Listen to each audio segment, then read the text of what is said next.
Sammy drifted to sleep, clutching his small pile of treasures, the scents and sounds of Europe still fresh in his mind.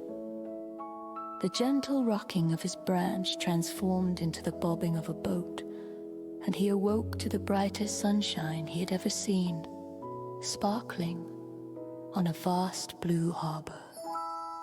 A loud, joyful sound like a person laughing echoed through the air.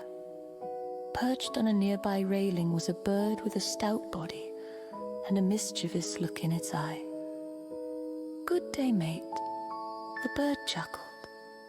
"Name's Kookaburra, but you can call me Kooky." "Welcome to Sydney."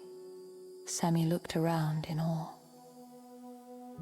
The water was filled with sailboats, and a magnificent bridge shaped like a giant coat hanger stretched across the harbor. But most amazing of all was a building on the water's edge that looked like a cluster of brilliant white sails or giant seashells. "Wow," Sammy breathed. "What's that?" "That's the Sydney Opera House," Kooky said with a proud puff of his chest. "Famous? It is." They watched a ferry boat chug past, its horn tooting a friendly hello. Kooky explained that Sydney is a city that loves the water. People swim, sail, and surf in the bright blue Pacific Ocean.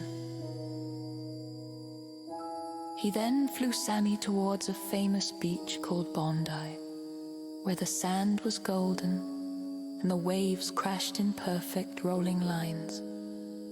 Sammy had never seen so much water all in one place.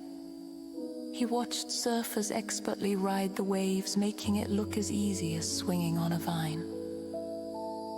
Later, they found a quiet spot under a eucalyptus tree. The leaves had a strong, fresh, minty smell. "This is what my cousins, the koalas, love to eat," Kooky explained, rustling the leaves. Sammy sniffed the air, a scent so different from the damped earth of his jungle home. As the sun began to dip towards the horizon, painting the sky in fiery oranges and pinks, Kooky pointed his beak towards the city. One last thing to see. The lights of the city were beginning to twinkle on, and the opera house glowed like a pearl in the fading light. It was a peaceful and beautiful sight. Sydney is a place of sunshine and laughter, Kooky said, giving one last cheerful cackle. As the dream began to fade, he dropped a small, smooth grey stone, shaped like a miniature sail, into Sammy's paw. "Something to remember us by." Sammy awoke with a start, back in his familiar nest. The air was warm and humid, so different from the crisp, salty air of the harbor. He looked at his paw, and curled inside it was the little grey stone.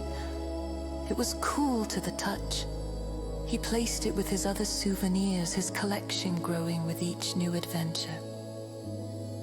The world was so much bigger and more wonderful than he had ever imagined.